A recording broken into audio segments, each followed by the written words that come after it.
بصوا، انا اتفرجت على مسلسلات كتير قوي عشان مظلمش حد، بس 5 مسلسلات بس اللي انا هكملهم للاخر اكيد. وفي الجزء ده انا مش هرغي في التفاصيل وليه هكمل ال5 مسلسلات دول، انا هذكر اسمائهم بس هعمل فيديو عن كل مسلسل وليه انا قررت ان انا اكمل المسلسل ده للاخر. المسلسل الاول مسلسل النص، وطبعا انا اتكلمت في فيديو قد ايه المسلسل ده عجبني، وحاسه ان هو مسلسل متكامل بيضحك على المتفرج، بيحترم المتفرج بجد، كاخراج كقصه كتمثيل، كل حاجه في المسلسل ده بالنسبه لي مظبوطه جدا. المسلسل التاني هو مسلسل قلبي مفتاحه، وكل ما باجي اتفرج على اي مسلسل في رمضان بدور ايه المسلسل اللي عامله تامر محسن وبتفرج عليه، وفعلا كان اختياري في محله لان المسلسل ملوش حل.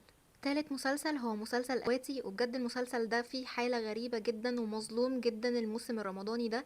معرفش ليه مفيش ناس كتيرة بتتكلم عن العظمة اللي حاصلة في المسلسل ده، بس بجد المسلسل ده يستحق ان انتوا تتفرجوا عليه. المسلسل الرابع اللي بيضحكني من قلبي وبحس ان انا مستنية بس الوقت اللي انا هتفرج عليه لاني هضحك فيه من قلبي، هو مسلسل اشغال شقة جدا. والمسلسل الخامس هو 80 باكو، وبجد المسلسل ده الرياليتي اللي فيه هي اكتر حاجة مشجعيني ان انا اكمل المسلسل.